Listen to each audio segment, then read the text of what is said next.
So my final total for spending a month chasing my dreams in New York City is... Hey, what's up guys? My name is Larissa and welcome back to my channel. So as you might not know or might already know, I am a model. I am signed here in Los Angeles, California, and I've recently been signed in New York. It's always been a dream of mine to get signed in both markets because, in my opinion, that's the way to truly say that you're doing this as a career. So I am very happy about being able to be signed in New York, but that also means that I need to have a presence there. So I decided late last year that I was going to dedicate the month of January to live in New York and chase my dream. As you know, New York and LA are both very expensive cities, and I've done a cost breakdown of what a week living in LA in my life has been in this video here, so you can check that out if you want. But today we're going to talk about what the cost is for living for a month in New York. I'm going to break this video down into 4 parts. There's other things that I spent on while I was there, but I wanted to keep this down to the bare bones necessities of what you would need when living in New York City to follow your dreams or follow your passions. I broke this into the 4 categories, including food, entertainment, transportation, and finally the big one, rent. So let's talk about rent. As you know, New York City is a very, very expensive city, and I don't even know what the average is for a 1-bedroom apartment is right now, but we're gonna move past that.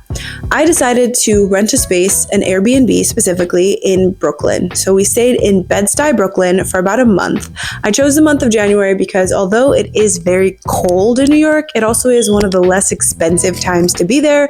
So I decided I'm gonna be economical with my decision making and do it like that. So I booked this Airbnb with my roommate that's actually here in LA as well, my friend Cassandra, and we were able to, I think, get a pretty good deal.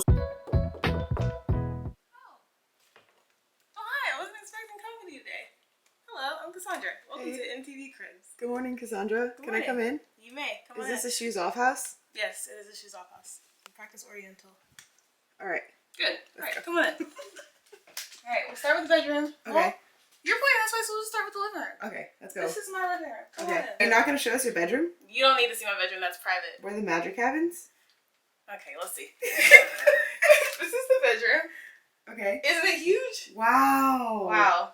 I love what you've done with the space. It's really like you just want to sleep and that's all. Yeah, if you know, well, yeah, all I want to do is sleep. If you know apartments in New York, you know that the usual, in New York, we don't make our beds up after we wake up. We just go because New York is so go. Right. So if your bed's not made up, it's a sign that you're really working like real hard. Facts. And that's why my bed's never made up. I just go all the time. Thanks for letting me visit your crib. You're welcome. Did you like it? We both somewhat had separate bedrooms, and we had standard things like a kitchen, our own bathroom. Although we didn't have laundry inside the building, that's actually not common at all to have in New York City. So here I am, headed off with my bag to do laundry.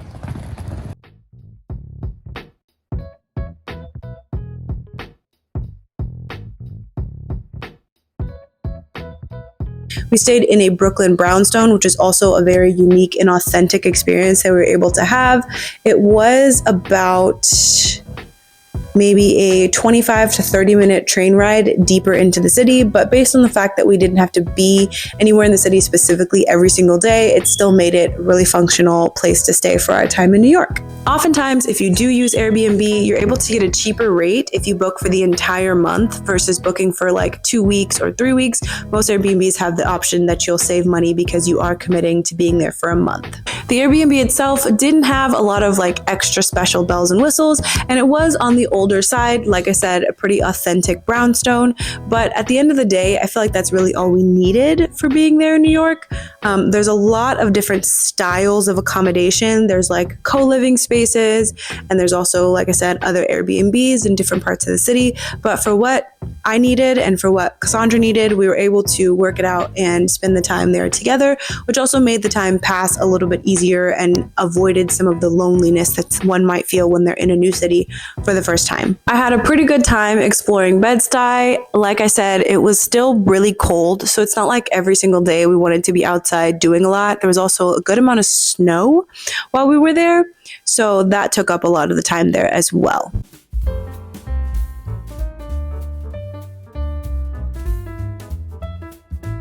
Next up, let's talk about transportation for the city of New York. As I'm sure you know or have already seen, one of the most popular ways to get around New York is by using the subway. New York is made up of 5 different boroughs that all kind of space themselves around a 10-mile radius almost. Some of the different boroughs have easier connectivity to others. For example, getting somewhere from the way outskirts of Brooklyn is a little bit more difficult versus getting around just central Manhattan. I'm gonna put the map right here for you. But basically, I used public transportation, the entire time I was there. I was able to use the subway. I rode on the G line all the time, consistently, to get in and out of the city, and it was pretty seamless. Now, there were a couple times that I did end up using Ubers, but I'm pretty proud of myself because it was in my nature to want to take a lot more Ubers out of convenience, especially when it was cold. But I tried to be really good about it and be taking public transportation most of the time. So as someone who's from Southern California, I definitely am a little bit intimidated by public transportation, and especially when I'm going from Brooklyn into Manhattan, because it's a little bit longer and a little bit more difficult with transfers and things like that, but it actually ended up being relatively easy. The subway has a new feature where instead of needing a subway card, they're basically phasing out on those, and you can just use the tap on your personal card or on your phone when you have your card like in your Apple Wallet or Google Wallet, and you can then use that to get into the station and then take your subway ride, and you no longer need a physical card. They also, instead of charging you for each ride that you do, after a certain amount of rides, I believe it's 7 rides in a week, they then no longer charge you, because that kind of evens out to what the price of a week on the subway would have been anyways, which is around $34. Now, the time that I did use Ubers included a trip from the airport to or from the airport, I can't remember, but it's really inconvenient to take a really large suitcase to the airport on the subway or on the bus. So I did use an Uber to do that. I did use an Uber to get my friend and I went to a really late night show, and so one of the trains that we needed to take, one of the subway trains, was non-operational at the time, so we took an Uber to get back from there. And also, I think another time as well, I was trying to go deeper into Brooklyn and there wasn't a lot of train connectivity, so I ended up taking an Uber. But I think ultimately I did a pretty good job with being good about taking Ubers.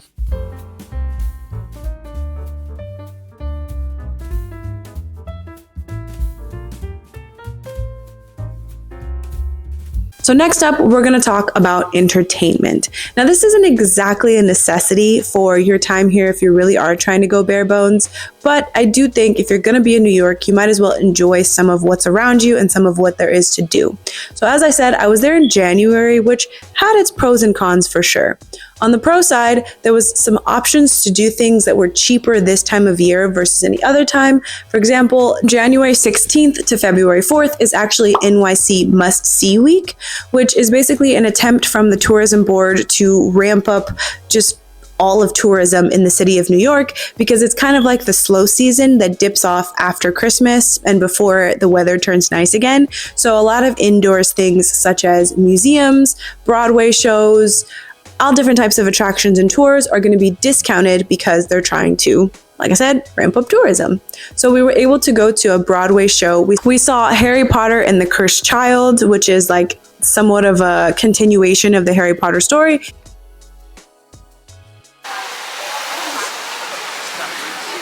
going to see Harry Potter on Broadway because this is what we like.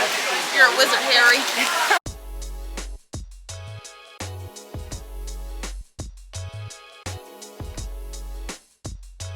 It was pretty good, but ultimately I'll let you decide. But also we went to a movie during that time.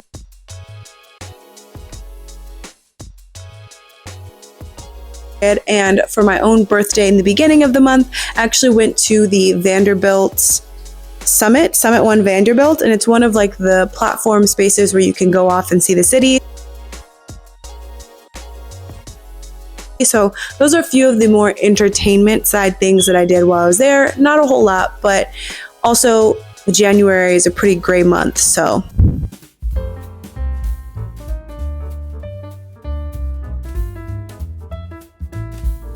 So finally, let's talk about food. So food is undoubtedly my largest expense as I was there in New York, because it's almost like the culture, especially in winter when you can't go outside and do a lot, is surrounded by food. A lot of the times when I was meeting up with a friend or doing any type of networking, it's surrounded around getting drinks with each other or getting food in some capacity with each other. Also, I would like to include that the first few days of being there, I was celebrating my birthday, so that also included going to a couple nicer restaurants that I didn't really frequent the rest of the time I was there. I tried not to eat out every night. I did try and also shop for groceries. There was a store that was not too far from the Airbnb, the brownstone we were staying in Brooklyn. It was right around the corner, so that made that pretty convenient. Headed to the grocery store.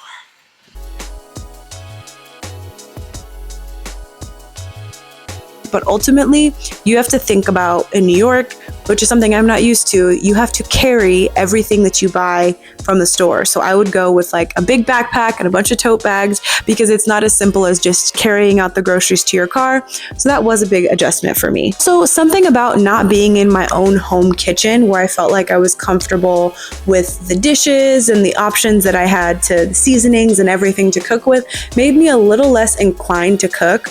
I guess it was good. I bought a few like easy utilized options with like breakfast foods and like sandwiches and things like that. Doritos in the sandwich before you close it. Like that. Like that. The Doritos in the sandwich and you close. Yeah, hear that crunch?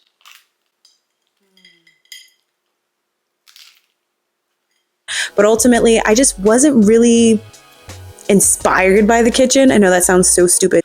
Okay, so I haven't been cooking a ton because, you know, there's just so much tempting food out there to be eating here in the beautiful New York City. But this is the kitchen, you know, nice to be acquainted with you, kitchen. And I'm gonna make something tonight. Not too many ingredients, because obviously the more ingredients, the more you pay, the more potential leftovers, you know, keep it simple, keeping it cute.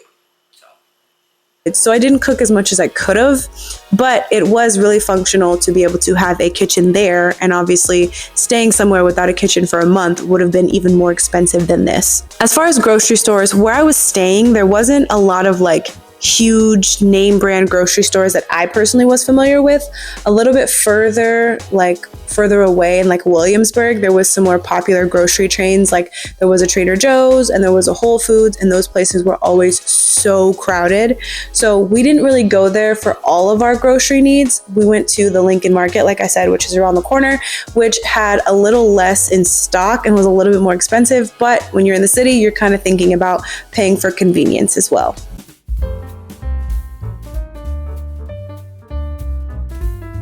So my final total for spending a month chasing my dreams in New York City is...